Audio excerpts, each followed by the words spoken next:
Mm,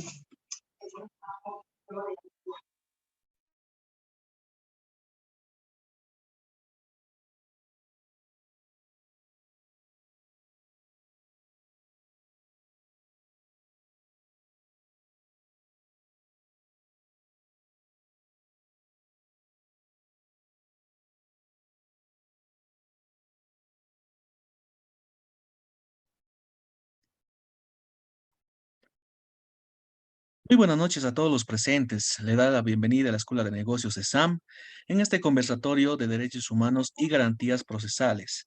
El día de hoy tendremos dos invitados muy especiales, que es el magíster Mijael Pavel Pardo Lafuente y el magíster Luis Gonzalo Inarra Ceballos. Un poco mencionando lo que es la calidad educativa profesional que tienen, mencionando lo que es el doctor Luis Gonzalo Inarra. Es abogado de profesión, tiene una maestría en defensa legal del Estado por la Universidad Simón Bolívar, diplomado en docencia universitaria, diplomado en Derecho de los Pueblos Indígenas y Autonomías, diplomado en gobernabilidad y gerencia política. También citamos lo que es del magíster Mijael Pavel Pardo Lafuente. Él es de profesión abogado, tiene un diplomado en negociación y conciliación y arbitraje por la UPB, especialización en base para una legislación racional y certificación docencia por la IDI y diplomado en Derechos Humanos. Damos inicio a este conversatorio, a los participantes también que están uniéndose lo que es a este mismo. Por favor, se les recomienda tomar en cuenta el micrófono de tener apagado. Va a haber precisamente lo que es una ronda de preguntas y respuestas por cada parte de cada participante. Y bueno, estaremos atentos a cualquier duda y consulta. Para iniciar este conversatorio, iniciamos con el magíster Mijael Pavel Pardo Lafuente. Por favor, magíster, adelante, usted tiene la palabra.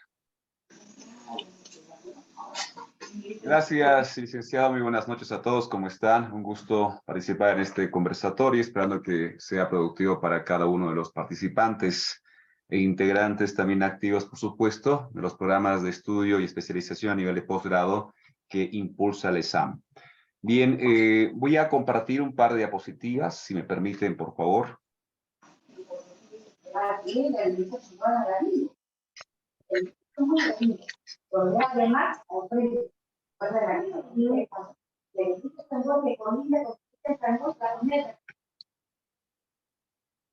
Ok, bien. Antes que nada, quisiera iniciar con unas breves reflexiones en torno al papel que desempeñan actualmente los derechos humanos a nivel tanto doméstico como internacional. Como muchos de ustedes recordarán, sabrán, los derechos humanos se han erigido como la gran construcción o el gran constructo contemporáneo desde la segunda mitad del siglo XX, particularmente a partir de su positivización, de su incorporación institucionalizada en diversos instrumentos internacionales, en diversos programas y políticas promovidas por organismos internacionales a nivel tanto local como regional y también, por supuesto, universal, han adquirido un peso significativo en lo que hace a la ordenación jurídica de los estados. Los derechos humanos, desde su concepción clásica y básica, refiriéndonos a Nietzsche, por supuesto, pueden ser considerados como aquellas prerrogativas inherentes a la persona por el mero hecho de serla, pero también ciñéndonos a una concepción un poco más, si se quiere, pragmática en su conceptuación, podría calificarlos o podría calificárseles como un horizonte político necesario para el aseguramiento y realización efectiva de estas máximas o condensaciones básicas que son los derechos humanos. Por lo tanto, si nos referimos del ámbito pragmático, como diría Bobbio, el problema contemporáneo no es la fundamentación per se de los derechos en sí mismo, sino antes bien su aplicación, ya les decía, aseguramiento. Y esta aplicación depende, por supuesto, en la mayoría de los casos, no solamente del aspecto normativo que sitúa a los derechos humanos como un elemento de vital importancia, sino también es importante entender que depende de la voluntad política de los estados. De ahí que en muchas ocasiones asistimos o evidenciamos una sistemática violación, socavamiento, lesión a estos, a pesar de su inscripción categórica y explícita dentro de las constituciones y los instrumentos internacionales que forman parte del así llamado bloque de constitucionalidad, que en el caso nuestro está reconocido, está instituido en el artículo 410 de la Constitución en vigor. Este artículo, como ustedes bien recordarán, establece un componente axiológico, normativista, programático muy importante, porque subraya la composición integral de la defensa de los derechos humanos a través de tratados y convenios internacionales ratificados por el Estado boliviano, la misma Constitución, tratados en materia de derecho de integración, pero también siguiendo la sentencia constitucional 110/2010-ERE, las sentencias de la Corte Interamericana de Derechos Humanos, que según esta resolución cumplen un papel fundamentador y orientador del bloque de constitucionalidad. Si tenemos que este parteaguas es la base fundamental y la lecturamos en consonancia, en concordancia sistemáticamente con el artículo 256 de la propia Constitución y el 13.4 de este mismo cuerpo normativo, no cabe duda que asistimos a la internacionalización del derecho constitucional y también, por supuesto, a la constitucionalización del derecho internacional, lo cual nos permite también poder confirmar, ratificar la superlativa posición que hoy detentan los derechos humanos en el espectro de las garantías procedimentales, jurisdiccionales, entre otros elementos que hacen a el andamiaje institucional boliviano. Al margen de todo esto, como pueden ver en pantalla, y dejando de lado un poco la retórica o la fraseología que anunció en su momento Kelsen, que muchas veces nos inhibe de una visión realista de la aplicación y aseguramiento efectivo de los derechos humanos, como pueden ver hace poco tiempo atrás, el GIEI emitió un informe, bueno, presentó, publicó, más que emitir, publicó un informe respecto de la situación que atravesó Bolivia durante los conflictos sociales que se desarrollaron, que tomaron impulso entre septiembre y diciembre del año 2019. Este informe, que se ha constituido como una hoja de ruta a la que el Estado boliviano y el gobierno en definitiva en funciones debería prestar mayor atención, contiene una serie de elementos de corte reflexivo, de corte prospectivo, de corte analítico, que vale la pena revisar con detenimiento. Pero, a efectos del tiempo con el que contamos, me detendré solamente en un pequeño párrafo, un pequeño acápite de este extenso documento. Como pueden ver, el inciso A, funcionamiento del sistema de justicia, como, allí en pantalla, señala lo siguiente, que el grupo, el GIEI, un grupo interdisciplinario de expertos independientes, examina algunos aspectos, o examinó algunos aspectos del funcionamiento de la justicia en el Estado Plurinacional de Bolivia. En particular, se abordan 4 elementos. 1, falta de independencia en la administración de justicia, que es un dato, si se quiere, distintivo de la época contemporánea en lo que hace el sistema judicial boliviano. 2, la ausencia de garantías del debido proceso y debida diligencia en materia penal mediante la instrumentalización del sistema de justicia para la persecución política. 3, el uso abusivo de la prisión preventiva. 4, los obstáculos al derecho al acceso a la verdad y la justicia. Esta evaluación se inserta en el cumplimiento del mandato del IGI de recomendar medidas de fortalecimiento institucional en materia penal. Bien, como ustedes podrán apreciar, estos 4 elementos, entre otros que seguramente podríamos incorporar en el análisis,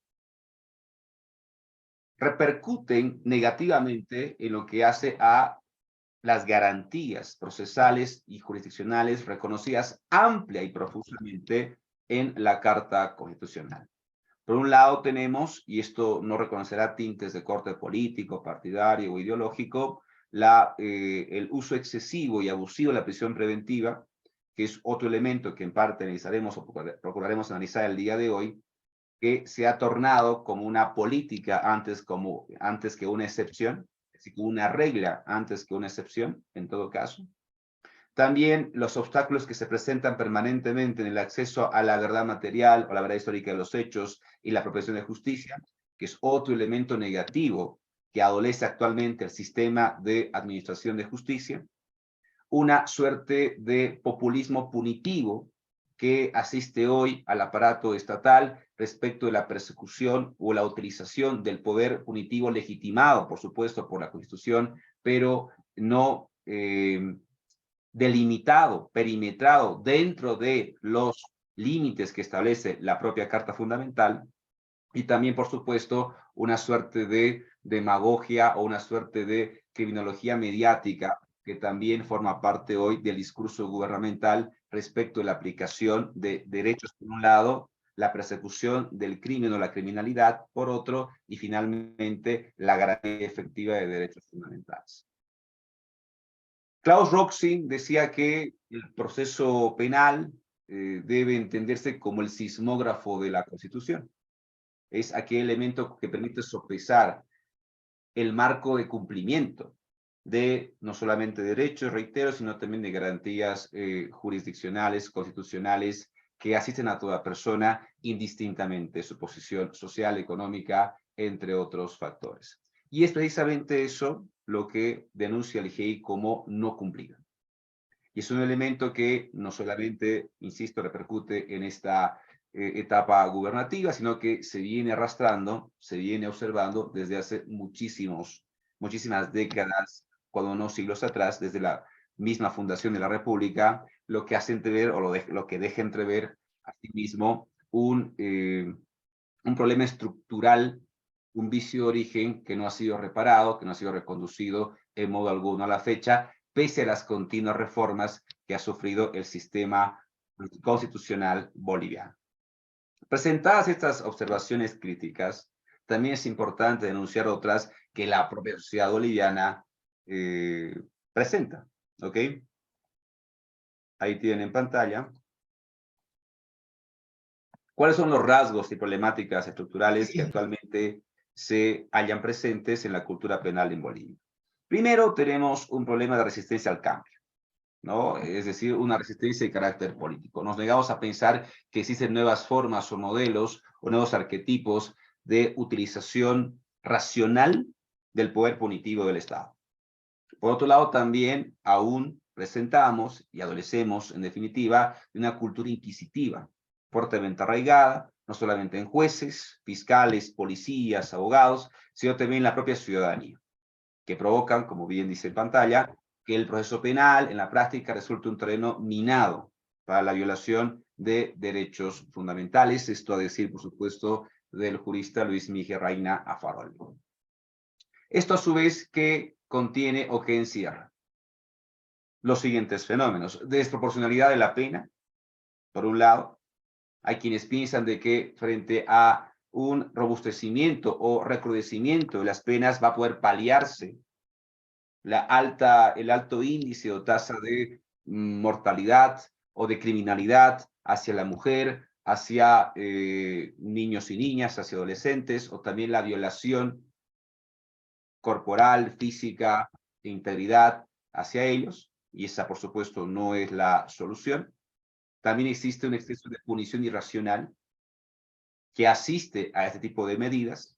Recordarán, y de hecho quienes hablan recuerda a este respecto, algunas ocasiones cuando se presentaban algunos candidatos a la Fiscalía General del Estado, entre los cuales, o entre cuyas propuestas se esbozaban la posibilidad de la pena de muerte frente a quienes cometan actos de violación o actos de otra índole, sensibles y urgentes de tratar, o también la casación química. Bueno, primero que la propuesta inicial de lleno colisionaría con la Convención Americana de Derechos Humanos, en concreto con su protocolo adicional segundo, sobre la imposibilidad de reincorporar la pena de muerte. en el sistema punitivo estatal boliviano, al ser signatario de la Convención Americana desde el año 93 formalmente, a partir de una ley impulsada por el gobierno de Jaime Paz Zamora. Y respecto a la segunda, claramente la castración química supondría una forma de trato o pena cruel, inhumano o degradante que se constituye una prohibición jus cogens a nivel internacional, por lo tanto imposible de materializar, de ser incorporada dentro de las posibilidades o alternativas que se tiene para paliar estos aspectos. Por lo tanto, es patente, es evidente la falta de conocimiento o el exceso de demagogia o populismo punitivo que asiste también a quienes pretenden hoy ocupar cargos de alta responsabilidad en materia persecutoria. La prisión preventiva oficiosa, bueno, esto en México, y algunos de ustedes seguramente habrán escuchado, lecturado, que se ha discutido y ha sido denunciado oportunamente por organismos internacionales como la ONU, como la propia CIDH, etcétera, respecto de esta figura penal que en México se ha presentado de manera permanente. Claro, en Bolivia no tenemos la prisión preventiva oficiosa, pero dada la instrumentalización que anunciaba el GIEI de estas formas de contener, de tratar cualquier tipo de ilícito penal, pues parecería que en los hechos de facto se hubiese instalado una prisión preventiva oficiosa, porque ya les decía, la detención preventiva se ha convertido en regla en lugar de ser la excepción a cualquier caso, principalmente cuando se hallan revestidos de situaciones políticas o de situaciones de persecución política.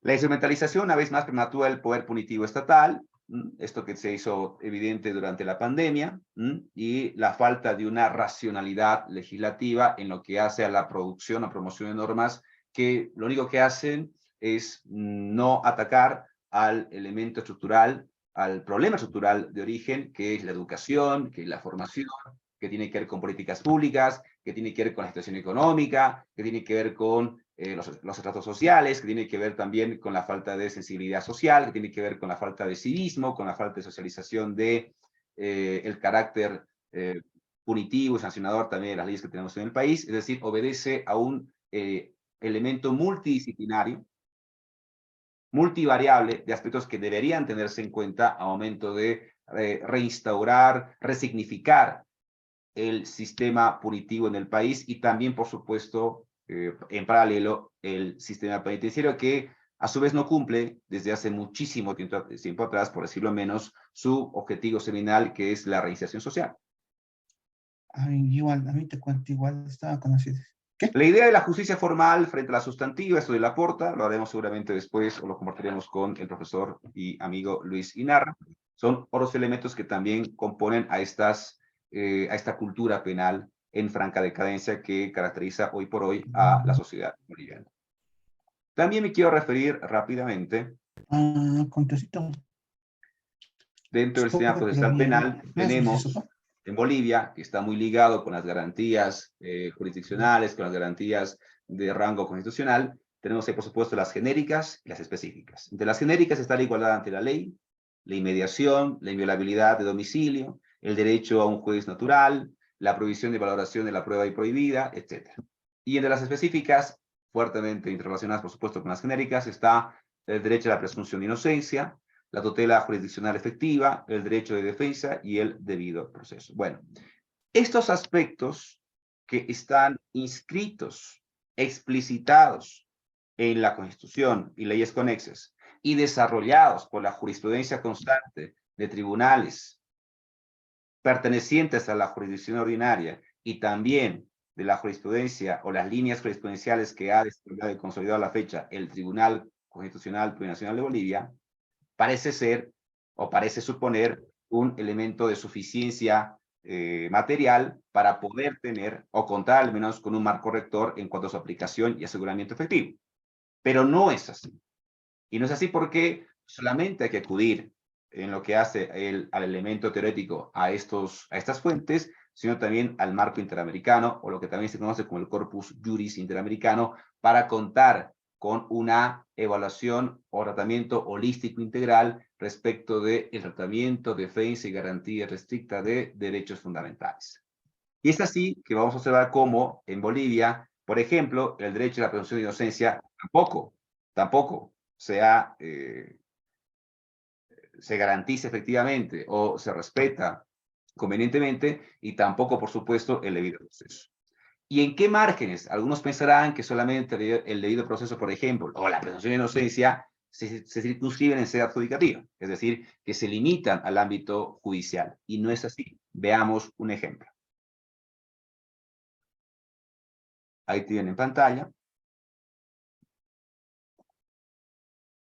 la presunción de inocencia, un caso ante la Corte Interamericana de Derechos Humanos, Gloria Berenson Mejía contra Perú, del año 2004, y señala lo siguiente, eso es muy interesante. El derecho a la presunción de inocencia, como pueden ver en pantalla en el slide, puede ser violado no solo por un juez o una corte, sino también por otra autoridad pública. Otra vez, no solamente por un juez o una corte, sino también por una autoridad pública. El artículo 6, párrafo segundo, de la Convención Europea o Convenio Europeo, por ejemplo, no puede impedir a las autoridades informar al público acerca de las investigaciones criminales en proceso, pero lo anterior requiere que lo hagan con toda la discreción y la cautela necesarias para que el derecho a la presunción de inocencia sea respetado. En otro caso, Acosta y otros contra Nicaragua, del año 2017, señala lo siguiente: el derecho a la presunción de inocencia exige que el Estado no condene informalmente a una persona o emita juicio ante la sociedad, contribuyendo así a formar una opinión pública mientras no se acredite su responsabilidad penal conforme a la ley. Por ello, ese derecho puede ser violado tanto por los jueces a cargo del proceso como por otras autoridades públicas, por lo cual estas deben ser discretas y prudentes al realizar declaraciones públicas sobre un proceso penal, antes de que la persona haya sido juzgada y condenada. Nótese la seminal importancia que comporta este razonamiento presentado por la jurisprudencia, o bien establecida jurisprudencia de la Corte Interamericana de Derechos Humanos, que a su vez también encierra, por supuesto, efectos vinculantes para el Estado boliviano. ¿Por qué? Porque, en definitiva, la actuación de algunas autoridades ministeriales, por ejemplo, y hay que decirlo, el Ministerio de Gobierno, cuando expone cual si fueran delincuentes comunes, confesos o ya con una sentencia ejecutoria de promedio, de manera pública, el rostro de muchos de los, entre comillas, capturados o aprehendidos, supone una afrenta y una violación al principio de la presunción de inocencia, que a su vez no solamente es un principio, sino también es un derecho. Hay una tridimensionalidad que la analizaremos seguramente a lo largo de esta sesión, que presenta muchos de los principios o garantías procesales y jurisdiccionales dentro del sistema, no solamente penal, sino también del sistema jurídico boliviano en su globalidad. Ahí, por ejemplo, está el debido proceso, que es un principio, es un derecho, es una garantía. La presunción de inocencia, que también es un principio, es un derecho, es una garantía. Por lo tanto, esta tridimensionalidad es otro dato importante, otra propiedad inherente al aseguramiento de estas máximas que deben tener en cuenta toda autoridad judicial al momento de su aseguramiento, tratamiento. Entonces, la actuación del ministro de Gobierno, por ejemplo, lesiona esta tridimensionalidad de estas prerrogativas antes descritas, y por lo tanto también va en contra del canon interamericano.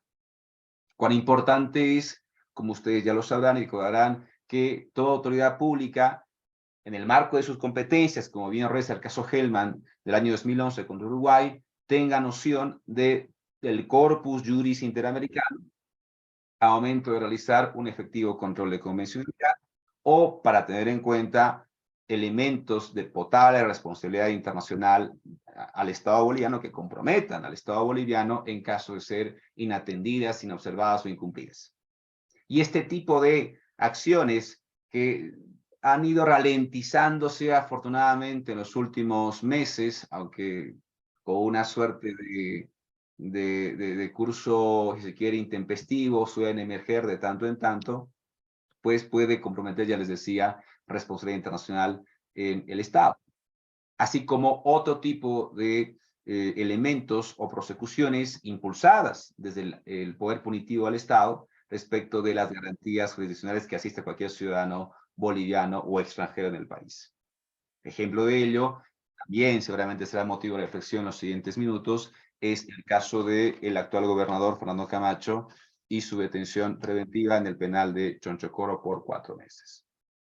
Dicho esto, estos elementos no hacen más que confirmar, por un lado, la superlatividad del derecho internacional a los derechos humanos, su observancia sistemática por parte de las autoridades públicas, tanto jurisdiccionales como no jurisdiccionales, es decir, agentes estatales en este último caso.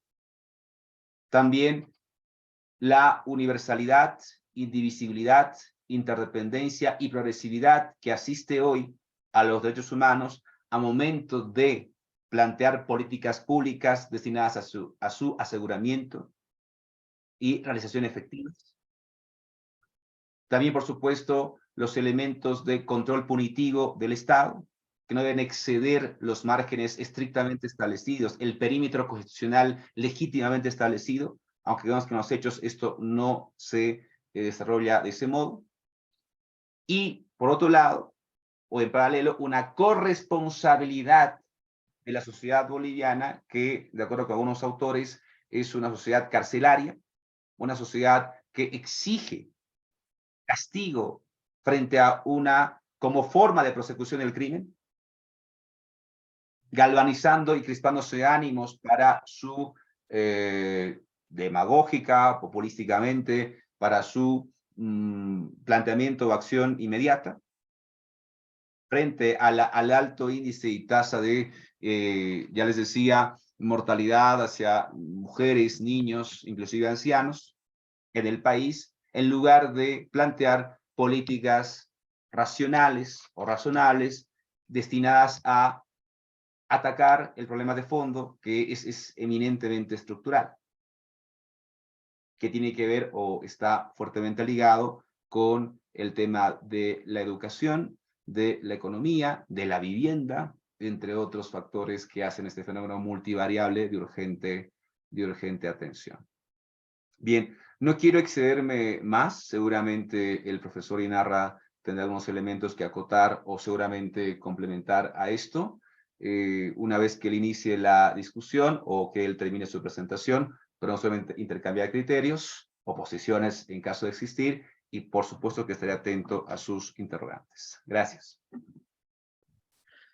Muchas gracias, doctor. Bueno, continuando con lo que es el conservatorio, damos continuidad con el doctor Luis Gonzalo Inarra. Adelante, doctor, por favor. Puede iniciar y seguido de esto, como mencionó el doctor, va a haber una ronda de preguntas y también lo que es intercambio de ideas. Adelante, doctor. Muy buenas noches a todos. ¿Cómo están? ¿Cómo les va? Mil disculpas por la informalidad. Ahora no estoy en Bolivia, me encuentro en Buenos Aires. Y bueno, con una ola de calor muy fuerte.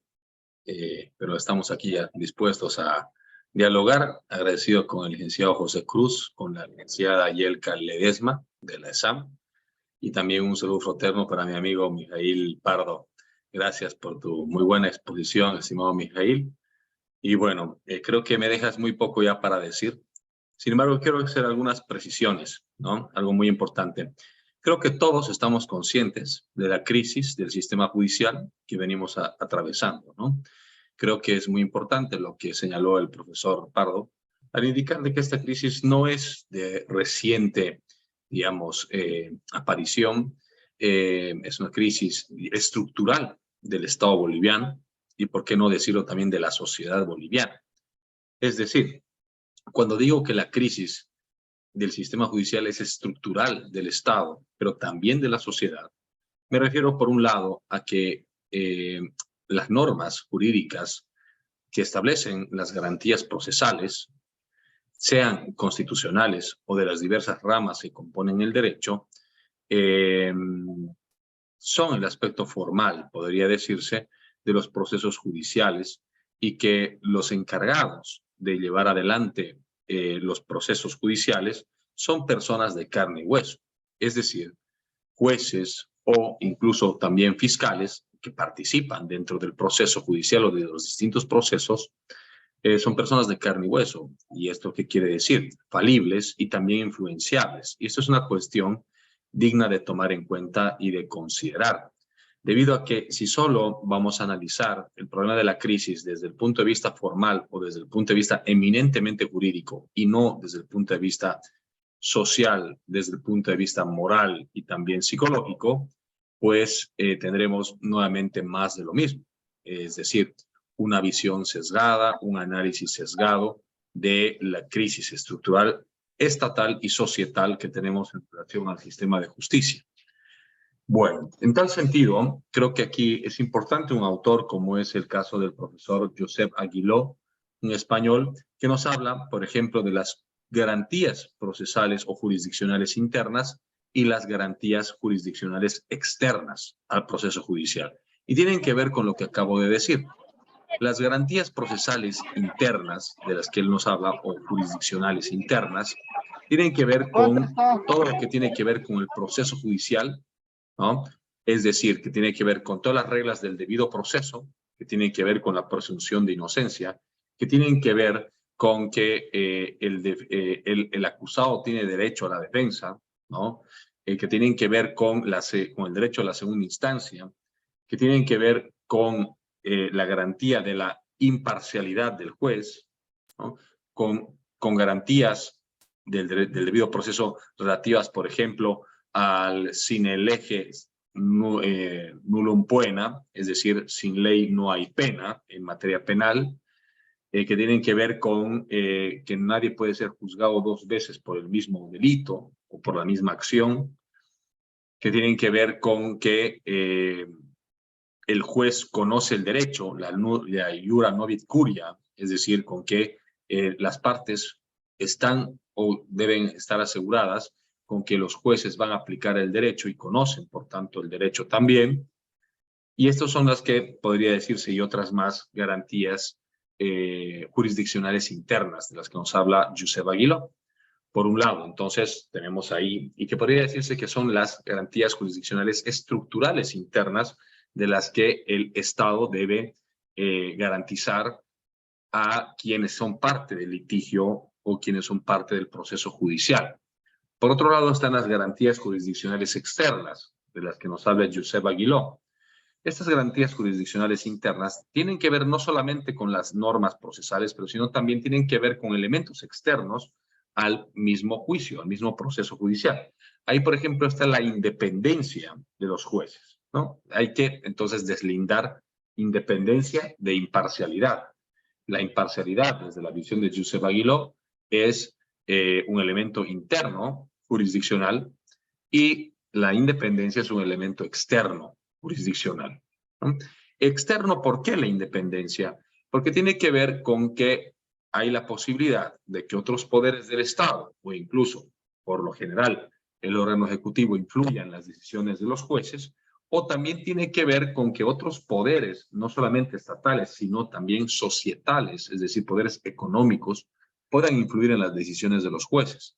Por lo tanto, la garantía de la independencia judicial es una garantía externa al proceso judicial, pero no por ser externa menos importante. Es, obviamente, relevante y fundamental, pero tiene que ver con elementos que no solamente son jurídico-normativos o político-institucionales, sino también tienen que ver con elementos socioeconómicos, con elementos foráneos incluso al Estado. Por eso es que me refería yo al principio a que hacer un análisis de la crisis judicial que estamos viviendo tiene que ver no solamente con elementos jurídico-institucionales, estatales, sino también con elementos societales, económicos, que son muy importantes, y políticos, a la hora de entablar un análisis respecto a la crisis del sistema judicial.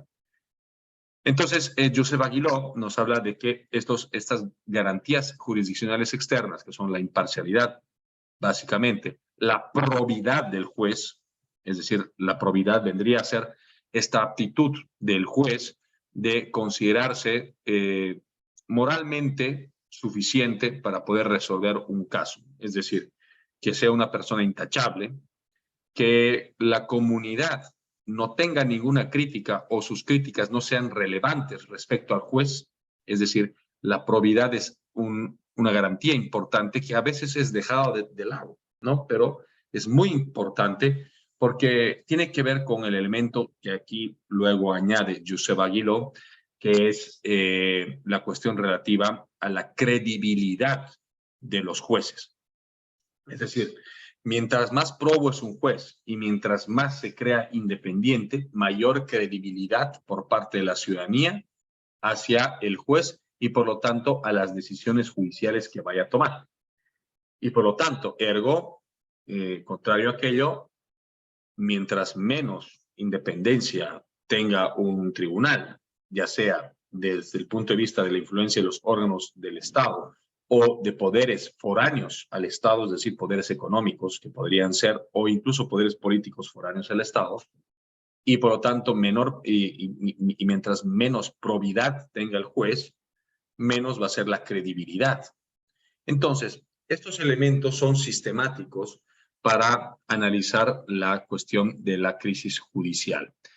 Entonces, vuelvo a los elementos jurisdiccionales internos. Los elementos jurisdiccionales internos son los que ya comúnmente conocemos los abogados y que hace un momento el profesor Mijail Pavel Pardo nos hizo referencia y nos explicó al respecto. Bueno, en este caso, el no abuso de la prisión preventiva. Ya, de hecho, el sistema interamericano lo considera como una garantía fundamental para el derecho de la presunción de inocencia, ¿no? Es decir, no puedes tú garantizar la presunción de inocencia si tienes un sistema judicial proclive a condenar reiterativamente, a ordenar reiterativamente la prisión preventiva. Entonces, tenemos ahí entonces una garantía jurisdiccional interna, ¿no? La otra de la segunda instancia, es decir, el derecho a la apelación, el derecho a un juez imparcial, el derecho básicamente del debido proceso, que se respeten las reglas procesales del juicio, ¿no? Y que se respeten incluso todos los plazos procesales. Es otra cuestión fundamental que tiene que ver con la cuestión de la garantía de la no retardación de justicia, ¿no? Todos estos derechos, incluso en el sistema interamericano de derechos humanos, han sido establecidos como como el artículo 8 de la Convención Americana sobre Derechos Humanos, que es el relativo a la protección judicial, el derecho de protección judicial.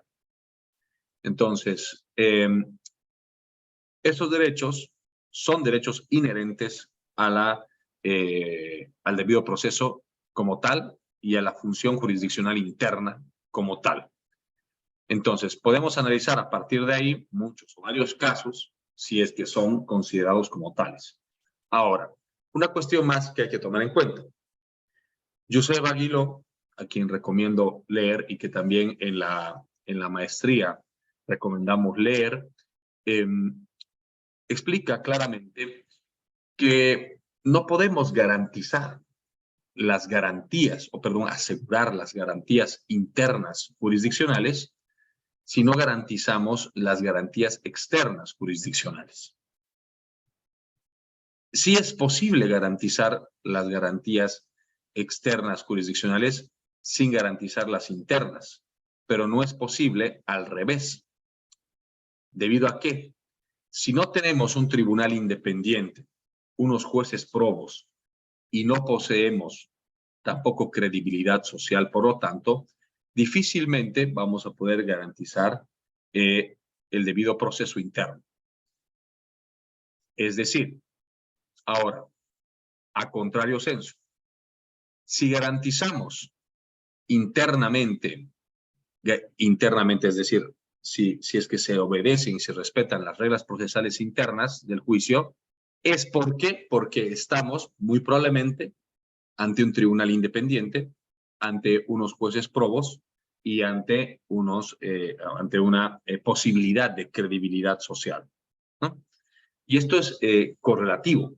Están íntimamente imbricados estas garantías o imbricadas estas garantías procesales, tanto las internas como las externas. Entonces, autores como Josep Aguiló, o como, por ejemplo, encontramos ahí Elías Díaz, un gran profesor español, o también encontramos otro profesor, Gregorio Peces Barba, un español procesalista muy, muy destacado, ya fallecido en España, explica muy bien que las garantías procesales externas son las garantías fundamentales. Él más o menos hace esta analogía con lo que Marx, por ejemplo, ya en la filosofía marxista, habla de la infraestructura, ¿no? Donde está la economía, vendría a ser la infraestructura, y la superestructura vendría a ser el derecho, la religión, la política y otras áreas más y ciencias humanas, ¿no es cierto? Si la economía se mueve, si la economía cambia, pues lo más probable es que vaya a desestabilizar a estas otras que están en la superestructura. Algo así más o menos es en relación a las garantías externas, ¿no? Si es que no tenemos jueces independientes, si no tenemos jueces probos y no tenemos una posibilidad de credibilidad social, pues lo que está arriba, que vendría a ser las garantías internas, pues van a estar inestables, ¿no? Por lo tanto, a donde primero debe apuntarse y debe trabajarse es a las garantías procesales externas. Ahora, otra cuestión que Josep Aguiló hace relación, que las garantías procesales internas tienen que ver con la formación del abogado. Es decir, mientras mejor esté formado un abogado en leyes, en derecho, ¿no? Más va a conocer la aplicación de las garantías procesales internas. Ahora, por otro lado, las garantías procesales externas, nos dice también Aguiló y también Peces Barba, nos dice, tienen que ver precisamente con la moral del abogado. Tienen que ver con la formación y educación moral del abogado, ética del abogado. O sea, las garantías procesales internas tienen que ver con la formación en conocimientos jurídicos y las garantías procesales externas tienen que ver con la formación moral y ética del abogado. Por lo tanto, mientras más probo sea un juez, menos pasible va a ser por más de que hayan interferencias. De hecho, Josep Aguiló nos dice que siempre va a haber interferencias o va a haber influencias ajenas al proceso judicial. Las partes siempre van a estar interesadas en ganar, evidentemente. De lo que se trata es que los jueces no estén interesados en favor de una de las partes, ¿no es cierto? De lo que se trata es que los jueces, al ser probos, no les interese personalmente que alguna de las partes gane el proceso judicial o el juicio. Entonces, ¿cómo logramos esto? Logramos claro, hay una serie de garantías que también habla, por ejemplo, Peces Barba, que sean jueces bien pagados y todo aquello, pero no es lo fundamental.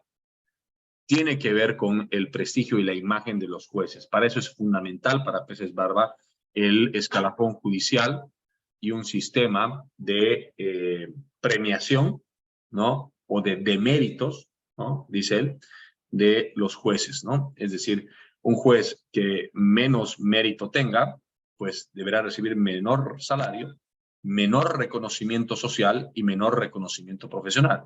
Un juez que tenga un mejor desempeño, ¿no? Lo contrario, un mejor salario, un mejor reconocimiento social y por lo tanto un mejor prestigio. Entonces, esta es la lógica de la que nos hablan estos autores y espero que esas herramientas nos sirvan para poder afrontar el análisis. Muchas gracias.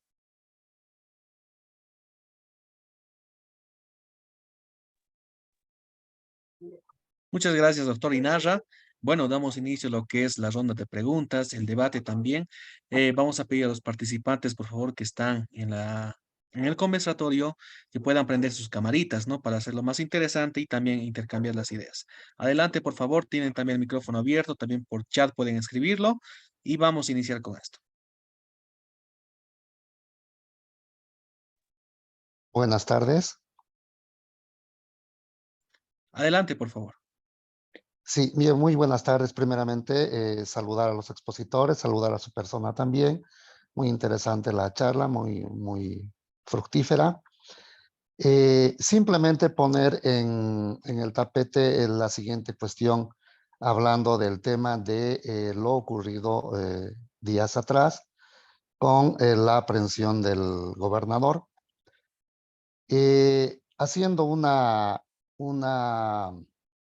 un ejercicio adecuado del control de convencionalidad. Creo yo que, no sé, los expositores si me pueden ayudar, también debería de oficio abrirse procesos en contra de estos funcionarios policiales, ejerciendo de oficio, ¿no?, este control de convencionalidad, por los ilícitos de violencia hacia la mujer, tomando en cuenta la Convención Belén do Pará, la CEDAW, etcétera, habida cuenta de que en el hecho concreto también estaba la mujer que ha sido encañonada, que ha sido objeto de violencia, realmente una violencia fuerte de parte de estos funcionarios policiales. No sé si a partir de estos estándares que han hablado los expositores, también procedería a poder considerar este aspecto. Gracias.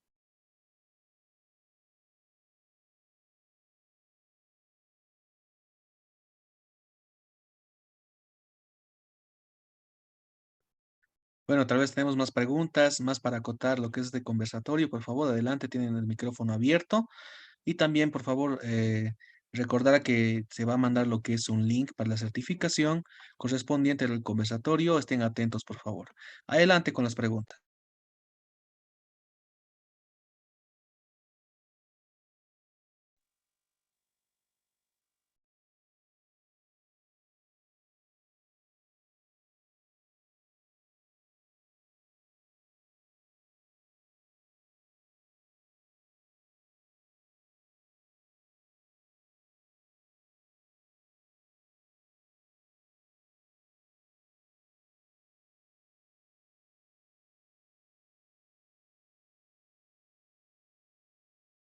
Podemos ir respondiendo, yo creo, ¿no?, a la primera pregunta. No sé, Mijael, si tú tienes algo que decir primero, así armamos un diálogo y luego vienen las otras preguntas, si les parece, ¿no? Ok, está bien, sí, gracias, Luis. Nos podemos ya ir tuteando, creo yo. A ver, en el tema del control de convencionalidad es importante tener en cuenta cuál es su naturaleza y su función, ¿no? Por la alocución o la participación que hace un momento escuché, pretendí interpretar como una suerte de medida de investigación o una medida persecutoria, y esa no es, en esencia, naturaleza del control de convencionalidad. Esta herramienta es un examen de compatibilidad, como bien lo sabemos, entre el canon interamericano y el derecho doméstico.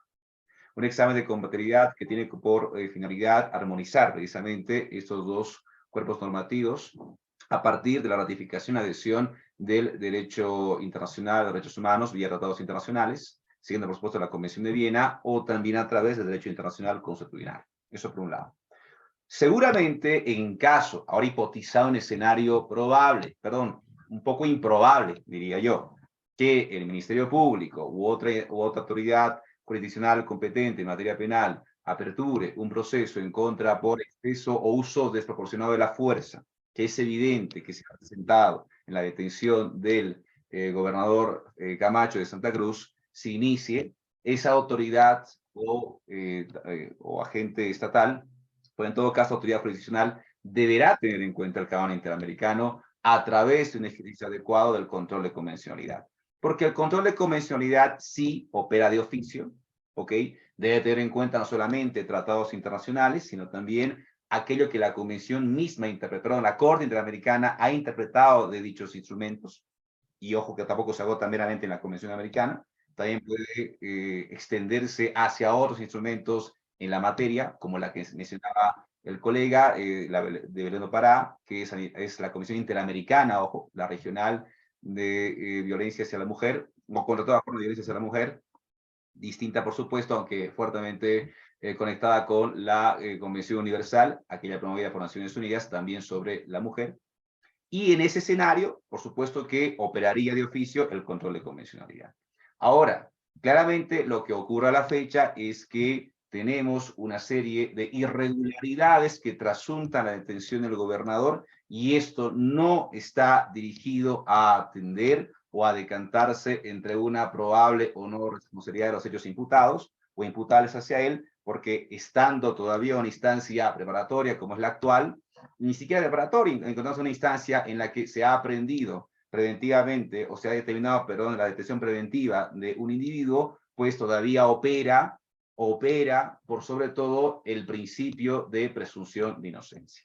En ese caso, por supuesto que la denuncia analítica podría estribar entre agentes policiales encapuchados, primera irregularidad, la forma en la que se detiene, en la que media violencia y fuerza, exceso de la fuerza, segunda irregularidad, tercera, por supuesto, también el juez natural, que muchas veces hemos discutido a lo largo de esta sesión, también, por supuesto, y que no tiene que ver exactamente con el ámbito normativo, pero también con el ámbito societal, concentrándonos en ello, el linchamiento mediático, las metanarrativas que operan a la fecha, que quieren imponerse una respecto de otra para poder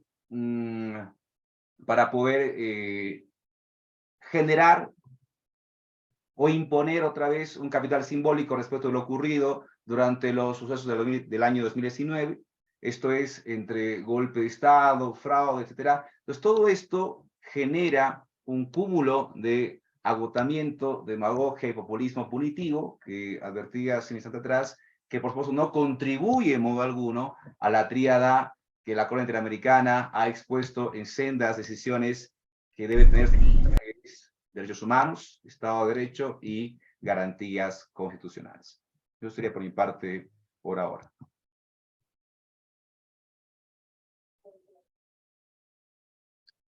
Bueno, de acuerdo con mi colega Mijail Pardo, creo que siguiendo la línea de la exposición que he realizado, yo les pregunto a ustedes, les pregunto, no sé, hagamos este ejercicio. Por favor, dígnese a levantar la mano quienes consideran que en el juicio contra el señor Luis Fernando Camacho, el juez, ¿quiénes consideran que el juez es independiente? Levanten la mano, ¿quiénes consideran que el juez es independiente? O sea, veamos una impresión, ¿no? No estoy tratando de decir exactamente si eso no es, pero ¿cuál es la sensación que ustedes tienen? Levanten la mano, por favor, ¿quiénes consideran que es un juez independiente? 1, 2.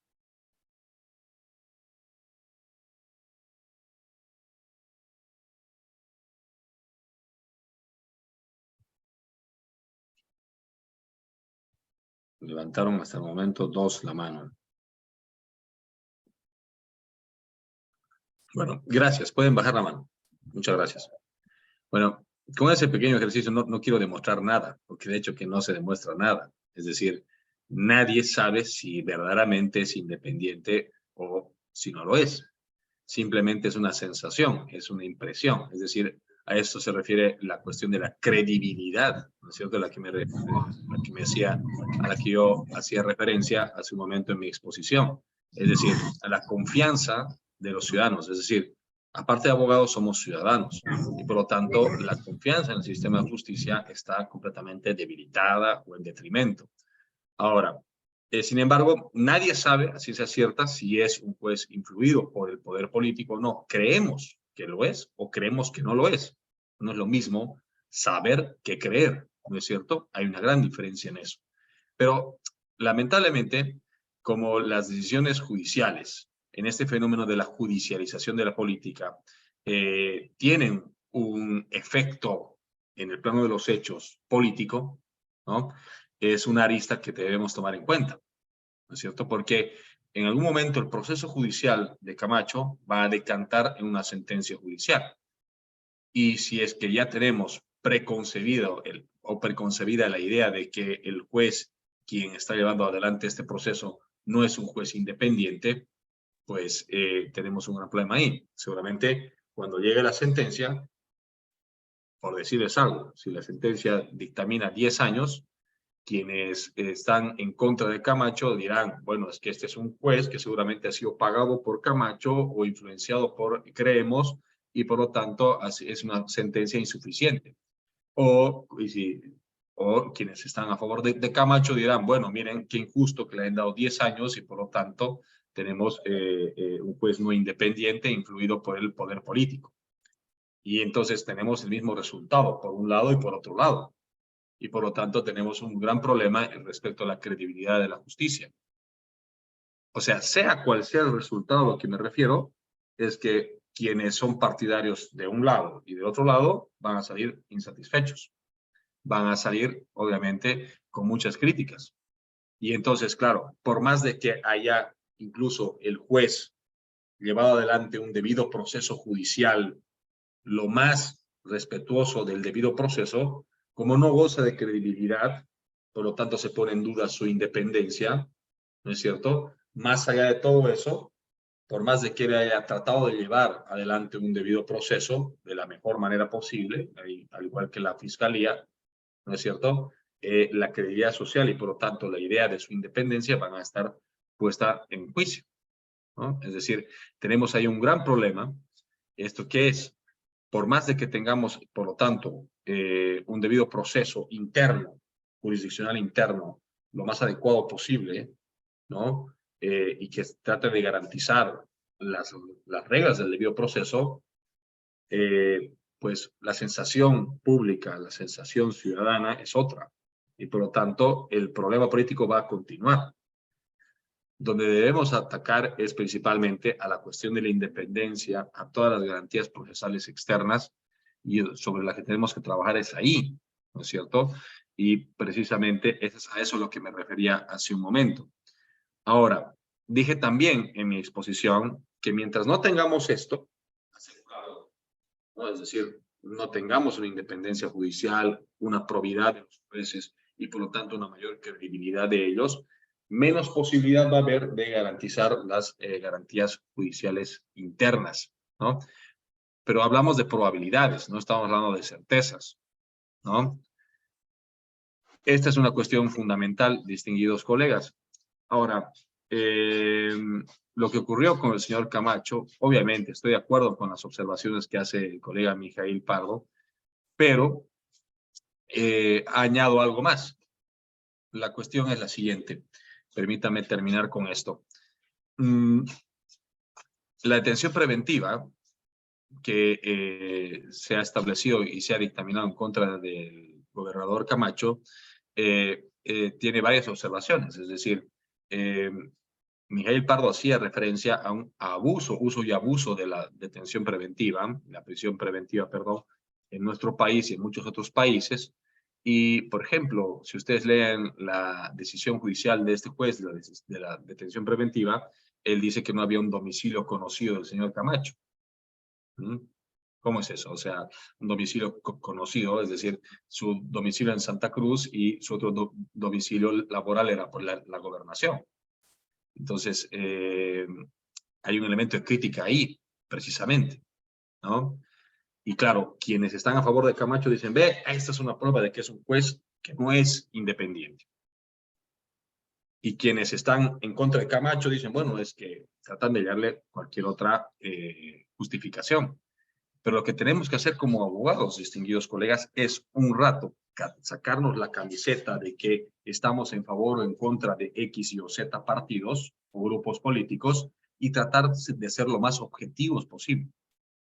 El valor fundamental, ya sea de las dos caras de las garantías judiciales o jurisdiccionales interna o externa, es la objetividad. No puedes pretender objetividad si no eres independiente. No puedes pretender objetividad si no eres imparcial. ¿No es cierto? El valor fundamental de todo el proceso es la objetividad.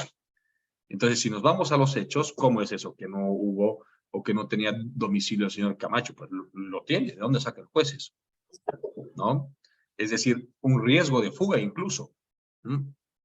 Ustedes leen la sentencia y dice que por el hecho de que en el pasado él salió del país o viajó supuestamente a cumplir funciones propias de la gobernación, por el solo hecho de haber salido del país, sería un indicio de que él puede volver a salir del país y por tanto fugarse. O sea, si yo viajé hace muchos años a otro país, entonces me pueden tomar para otros casos, ¿no? Haciendo analogía, pues obviamente a cualquier otro ciudadano que haya viajado fuera del país como un riesgo de fuga. Eso no es objetivo. Dígame usted, ¿es objetivo o no es objetivo? Más allá de que estén a favor o en contra de Camacho. ¿No es cierto? Entonces, pues obviamente no es objetivo. Entonces, tenemos que alcanzar esa objetividad, distinguidos colegas. A eso me voy. Hagamos a un lado nuestras creencias e ideologías y tratemos de ser los más objetivos y analicemos los hechos en función a las normas que regulan esos hechos, distinguidos colegas. Simplemente eso, con eso terminé. Gracias. Solamente, si me permiten, acotar lo que acaba de señalar de forma, creo yo, magistral Luis Inarra. El mismo justificativo empleó la Fiscalía, exactamente el mismo, para justificar, motivar el riesgo de fuga, perdón, en el caso de la señora Hermosa, si mal no recuerdo. Sí, creo que era jefe de gabinete de Morales, Patricia Hermosa, correcto, el año 2020, exactamente el mismo, cuando por ejercicio de sus funciones, ella debía viajar interdepartamentalmente y movilizarse, lo cual estaba ampliamente documentado y acreditado, pero a pesar de ello la Fiscalía, como parte de su imputación, alegaba de que esa situación de viajes, ese fenómeno de los viajes, así calificado como fenómeno de los viajes, literalmente, podía provocar el riesgo de fuga. Entonces, nótese que en parte, como corolario de todo esto, y en función de lo que decía también Luis, los jueces operan al arbitrio del poder de turno. Y esto se hace patente tanto en lo que ocurrió el año 2020 como en lo que sigue ocurriendo ahora, y por lo tanto también confirma una vez más el problema estructural y la crisis de descrédito institucional que hoy padece el sistema judicial boliviano. Nada más, gracias. Bueno, tenemos ahí la mano levantada de Teresa Birbuet. Por favor, adelante, tiene el micrófono. Buenas noches, gracias. Sí, yo creo que hay que ver los orígenes, ¿no? Hay una causa, hay un efecto y hay la Constitución Política del Estado y los derechos humanos. En primer lugar, tenemos el 2019, que no somos los ciudadanos en sí, sino es un informe internacional de la OEA que declara que ha habido fraude electoral. El 2019 ya ha salido a nivel internacional por 16 países, si no me equivoco, que en Bolivia se ha realizado un fraude electoral. Ellos indican en este informe que si hubieran hecho un poco más minuciosos, hubieran encontrado muchas otras más falencias. Las falencias de verdad son vergonzosas para el país. Entonces, el origen es este fraude. Y cuando hablamos de Camacho en específico, pues se va a este origen. El gobierno, que no es constitucional, que no es legal, que ha estado usurpando funciones, se ha apoderado del sistema gubernamental y lamentablemente utiliza los cargos políticos, entre ellos a los jueces, fiscales, como un motín donde mete solo a sus partidarios. Perdón, una pregunta. ¿Qué gobierno no es constitucional? Un poco como que me perdí ahí. El actual. En la recomendación que hace la OEA, indica varias falencias que se deben ir cumpliendo y no lo han hecho. Y sobre ese mismo patrón electoral y otras recomendaciones más, se ha hecho las elecciones del 2020. ¿Cuáles serían las razones del por qué no sería un gobierno constitucional, perdón? Uno de ellos es pues, la inflación del patrón electoral. Lógico, ¿no? Usted tiene conocimiento de la OEA. Pero nos estamos yendo a los derechos humanos, no estamos yendo a defender al gobierno, ¿no? En el tema de los derechos humanos, el artículo 115 de la Constitución habla que toda persona será protegida oportuna y efectivamente por los jueces y tribunales en el ejercicio de sus derechos e intereses legítimos. Parágrafo 1, ¿no? Pero en este caso, lamentablemente, son los jueces y los tribunales los que van y empiezan a dilapidar no solo los derechos de Camacho, los que son litigantes, por lo menos yo soy un abogado litigante, o sea, me frustra ver que los jueces de verdad no son probos. No tienen ni siquiera esa capacidad para discernir. No, me voy a ir al artículo 178 de la misma Constitución, parágrafo 1, dice, la potestad de impartir justicia emana del pueblo boliviano y se sustenta en los principios de independencia, de lo que ustedes hablaban, imparcialidad, seguridad jurídica. Y ese es un tema muy importante, porque no puede ser que para unos digan una cosa, para otros otra, y para otros ni las tomen en cuenta. Este informe de la OEA tiene que ser tomado en cuenta. Y no solo pueden sesgar de esa forma la justicia. Entonces, ¿qué sucede en este tema de Camacho? ¿Qué sucede en el tema de Janine, Camacho y los demás presos políticos que realmente están siendo vulnerados sus derechos? ¿Qué sucede con el ciudadano común que está siendo juzgado por personas, servidores públicos, que no tienen esa probidad, que no tienen ni idea qué están haciendo ahí, que cualquier cosa sacan en sus providencias y en sus sentencias, atrozmente? No hay la seguridad jurídica, ha desaparecido. Menos la celeridad, a no ser que sea un proceso político. Al final de este artículo, después de decir probidad, celeridad, gratuidad, pluralismo jurídico, interculturalidad, equidad, servicio a la sociedad, porque eso es la justicia, un servicio que no está cumpliendo ese fin, indica participación ciudadana, armonía social y respeto a los derechos. O sea, yo leo este artículo y digo, qué grave, toditos estos principios han sido violados por el gobierno actual. No solo con Camacho, sino en muchos de los procesos que uno lleva, y de verdad es lacerante estar en este sistema donde la impunidad entre estos, o sea, se cuidan. Metes para denunciarles, no sale. Metes para meterles penal, no sale. Se cuidan tanto entre personas tan desagradables, por no decir otra palabra más fuerte que se merecen, que se mantienen y se cuidan, pero no son probos. Sí, muchas gracias, estimada Teresa, por la participación. Te seguimos teniendo participación unos minutos más. Tenemos a Ik Zárate, por favor, está con la mano levantada. Adelante, por favor. Solo con esto voy a terminar. Considero que es un derecho humano rescatar nuestro país de una organización criminal. Gracias. Buenas noches, estimados doctores, licenciados. Quería hacer un comentario lo más objetivo posible sobre esta situación, ¿no?, de Luis Fernando Camacho, pero un análisis objetivo más jurídico.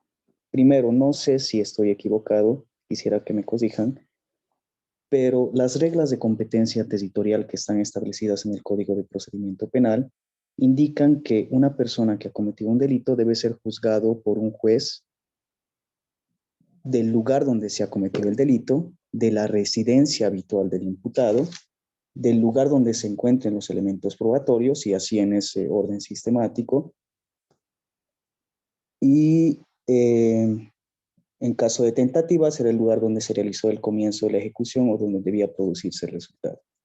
Yo me pregunto, ¿acaso Luis Fernando Camacho no debía ser juzgado en la ciudad de Santa Cruz? ¿Cuál la necesidad de llevarlo al Departamento de La Paz para que sea juzgado en ese territorio? Pienso que omitiendo estas disposiciones normativas del Código de Procedimiento Penal se está vulnerando un derecho humano muy importante, el cual es el derecho a un juez natural, imparcial, independiente, obviamente que forma parte del derecho al debido proceso. Quería hacer otra observación.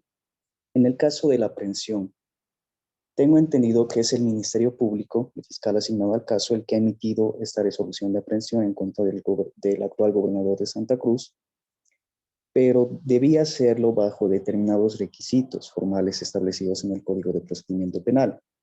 Uno de ellos es que lo realice de manera fundamentada, obviamente bajo los principios por los cuales se rigen las actuaciones del Ministerio Público, además de que existan indicios suficientes de que es con probabilidad autor o partícipe del hecho punible y que exista riesgo de fuga o riesgo de obstaculización indistintamente.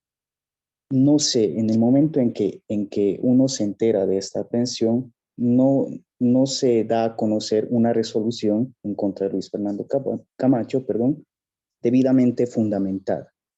Una resolución debidamente fundamentada y motivada que, dicho sea de paso, forma parte de la garantía del debido proceso. Además, vemos una secuencia de vulneración de derechos constitucionales a garantías jurisdiccionales y obviamente también a los derechos humanos que ya los doctores lo habían mencionado.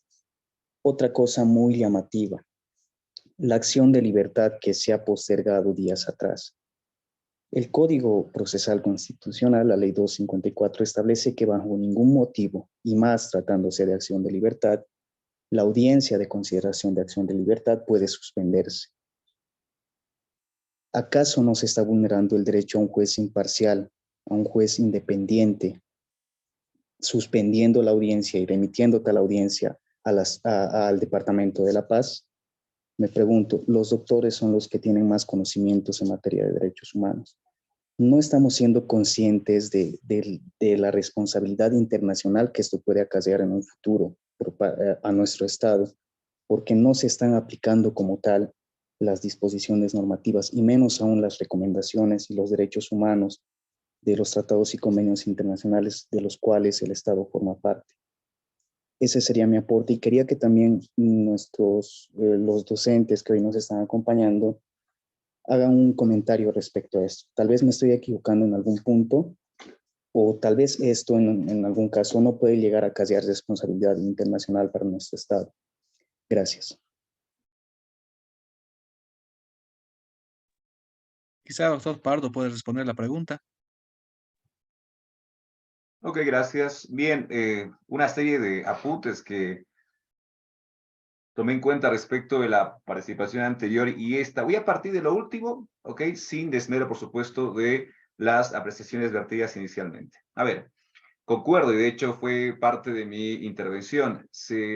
Dentro de las así llamadas, cuando menos, ojo, irregularidades, porque son en estricto rigor violaciones a las garantías debidas y constitucionales que asiste a todo ciudadano boliviano en el país, ciudadano extranjero boliviano en el país, una de ellas fue la vulneración al juez natural. La justificación baladí de la Fiscalía, entre otros agentes del aparato estatal, fue que ningún juez en Santa Cruz quiso asumir el caso para su análisis y prosecución respectiva.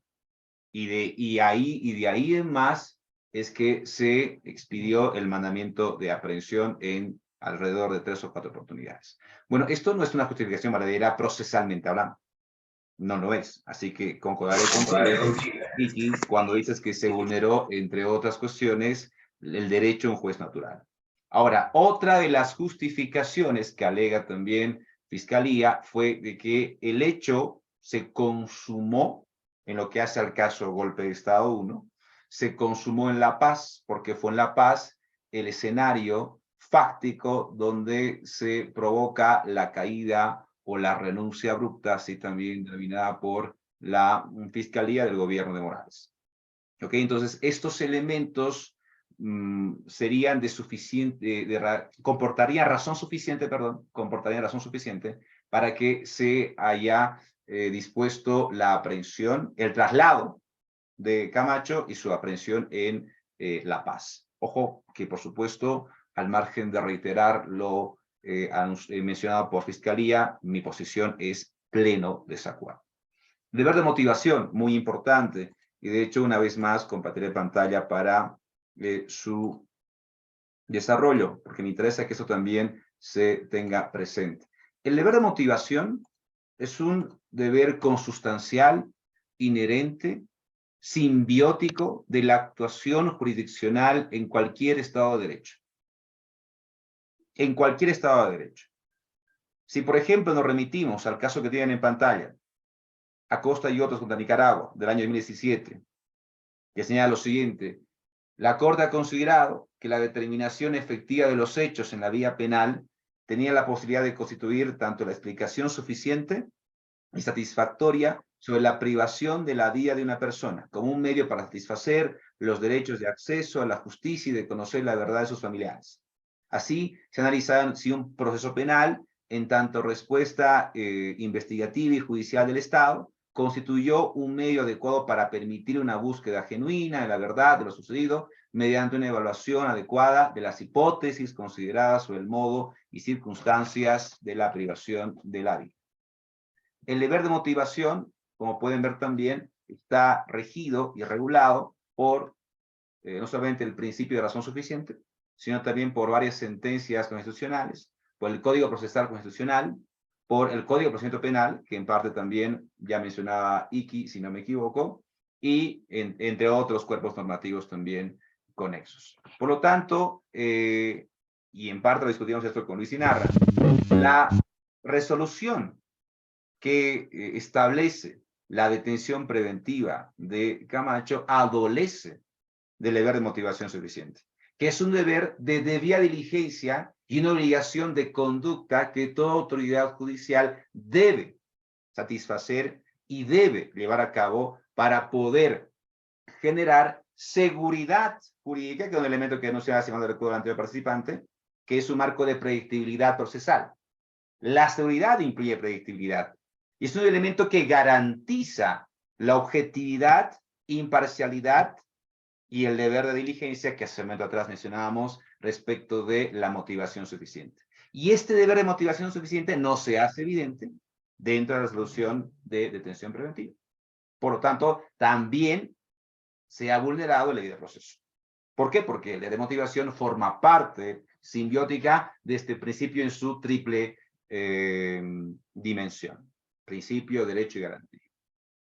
Después, para ir cerrando, no quiero tampoco demorarme demasiado, a ver, no concuerdo, podemos criticarlo y podemos señalar que a la fecha no contamos con un Estado de Derecho.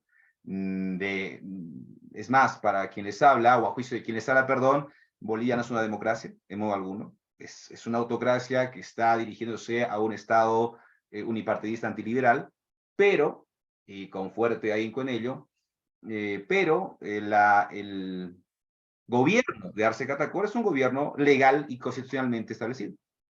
Claro que sí. Sobre el padrón, ojo, en el año 2020, uno de los elementos que justificó el retraso de las elecciones, fue el saneamiento del padrón electoral. Un compromiso expressis verbis por parte del entonces presidente del Tribunal Supremo Electoral, Salvador Romero, si mal no recuerdo. Pues, ¿dónde está el saneamiento? No se cumplió. Es cierto que hubo denuncias, algunas con mayores virtudes que otras, pero no se cumplió. Por lo tanto, ojo, a la fecha tenemos cosa juzgada material y por lo tanto es un gobierno constitucional. Otra cosa es que sea un gobierno que, siendo legal, sea un gobierno antidemocrático, que bien puede presentar este fenómeno, y de hecho se presenta en muchas latitudes. Sobre el origen del problema, no creo que sea el fraude del año 2019. Ojo, fraude que denunciado por la OEA en cuanto a irregularidades en el servidor, en monitor, etcétera, pero como figura penal inexistente en el acervo jurídico boliviano en materia electoral, todavía no ha sido así denunciado, lo que no implica un decantamiento por si existió o no. Ojo, me ciño a los elementos fácticos y tangibles con los que contamos actualmente. El problema devino desde el año 2016, cuando ahí sí le otorgaría la razón a la participante anterior de que se forzó ilegal e inconstitucionalmente por encima de la disposición transitoria número 1 de la Constitución en vigor, un tercer mandato a la cabeza de Morales. Un mandato que no debía, ojo, que no debía legitimarse en modo alguno. ¿Por qué? Porque esa disposición transitoria preveía de que los mandatos anteriores a la vigencia de dicho documento o carta fundamental debían ser tenidos en cuenta a efectos de cómputo ulterior. A lo que no se aplicó por virtud de una sentencia torticera, la Declaración Constitucional del año 2013-001, o una ley de aplicación normativa, también, que reinterpretaba, reconstruía antojadizamente esta disposición transitoria primera, y que terminó siendo legitimada, lamentablemente, por las elecciones del año 2015. Ese fue el inicio del problema. Ese fue el verdadero inicio del problema. Y teníamos ya un gobierno, ojo, un gobierno ilegal, con vistos de prorrogar esa ilegalidad el año 2019. Y por supuesto que todos sabemos lo que condujo a un proceso tortuoso de transición, porque si de responsabilidades hablamos, aquí sí es una corresponsabilidad entre así llamados oficialistas y detractores del oficialismo. Gracias. Bueno, muchas gracias, doctor. Bueno, tenemos dos participantes más, María Canedo y Elvis Morales. Por favor, seremos lo más puntuales posibles para responder las preguntas correctamente. Buenas noches, gracias. Bueno, primero agradecer a los organizadores por este conversatorio y a los expositores, ¿no? Felicitar porque realmente se han tratado temas muy importantes. En realidad este tema de los derechos humanos, de la violación a los derechos humanos, se ha visto en todas las épocas de nuestro país, ¿no? Tanto en gobiernos democráticos como en gobiernos dictatoriales. Nuestro sistema judicial y más aún nuestro sistema penal están realmente en crisis, pues mientras se crean más normas, tampoco se las cumplen adecuadamente y es complicado controlar todo este sistema. Y no es solamente en el caso de los jueces, sino en todos los ámbitos. Recuerdo que hubo una denuncia contra un notario cuando uno de los ministros estaba en una embajada y el notario fue a hacerle firmar un poder, ¿no? Violando de la misma forma la normativa, de la ley del notariado. Y en cuanto a los derechos humanos, por ejemplo, en los casos de los feminicidios, existe mucha normativa que protege a las mujeres, que en contra del maltrato a las mujeres y también ahora en contra del acoso y violencia política contra las mujeres, pero tampoco se cumplen, ¿no? Los jueces, hasta las mismas mujeres jueces, han liberado a los feminicidas. Y pues ahora creo que solamente es deber de nuestro gobierno fortalecer el sistema judicial, pero no con más normativas y tampoco con estas elecciones judiciales que precisamente se van a dar este año, porque por más que los postulantes no pertenezcan a ningún partido político, las mismas organizaciones los postulan a cambio de algo. Y este proceso electoral para elecciones judiciales tampoco garantiza la mejora de nuestro sistema judicial ni la mejora de nuestro sistema democrático, ¿no? Esa es mi opinión. Gracias. Bueno, como última participación tenemos a Elvira Morales, por favor. Adelante.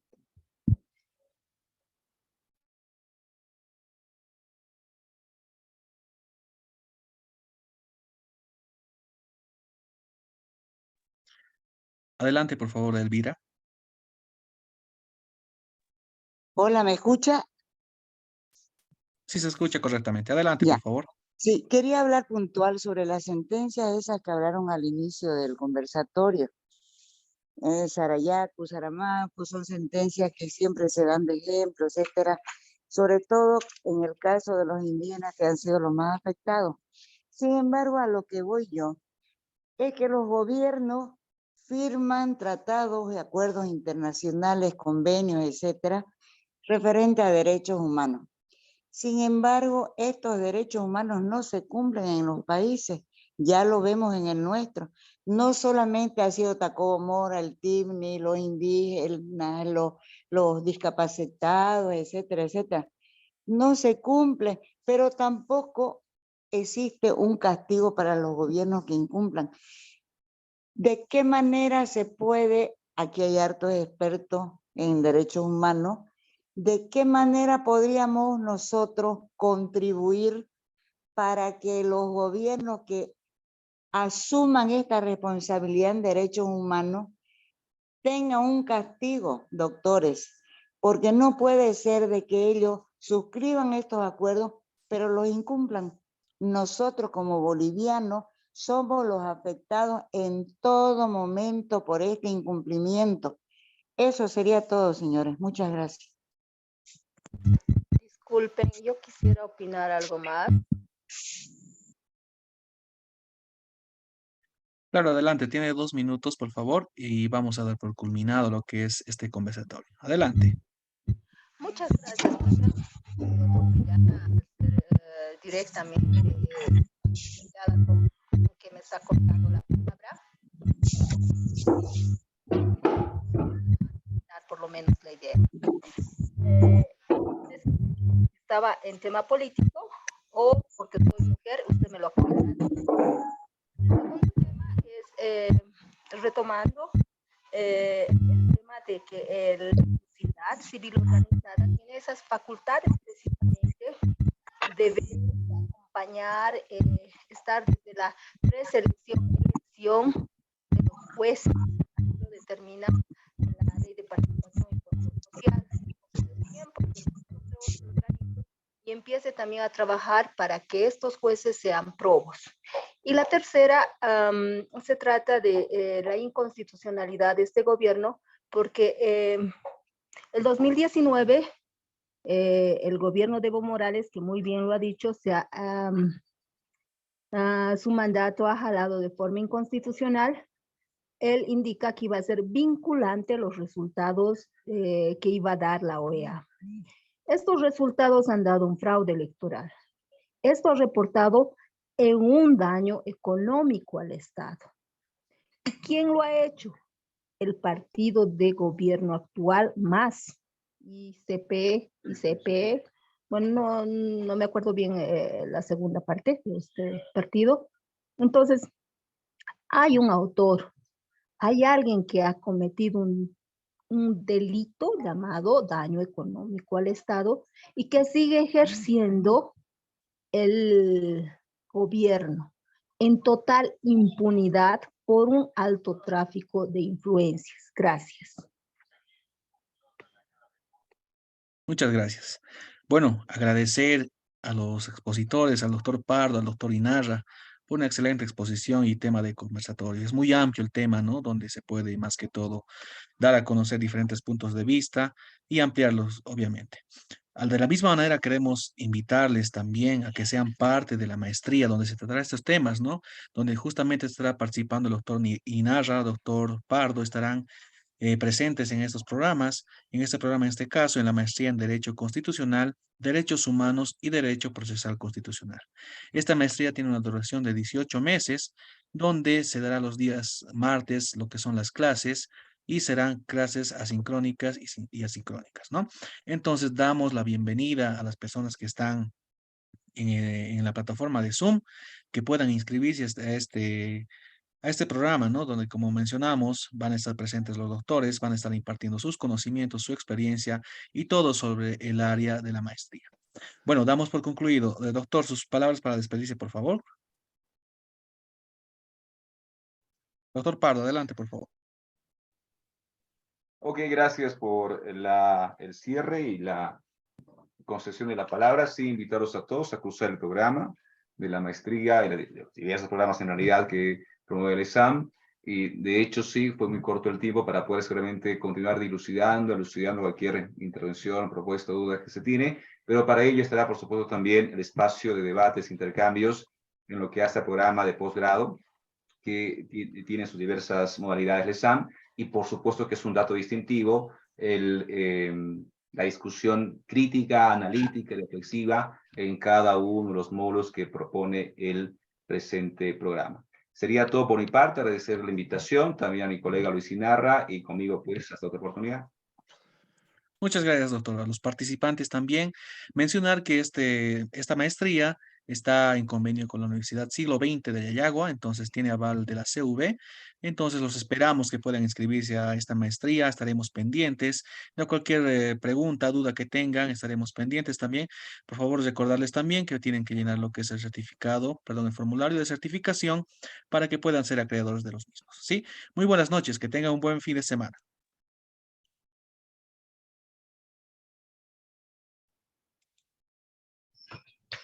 Muy buenas noches. Buenas noches, muchas gracias. Gracias, buenas noches. Gracias. Buenas noches, muchas gracias. Excelente. Buenas noches, muchas sesión. gracias.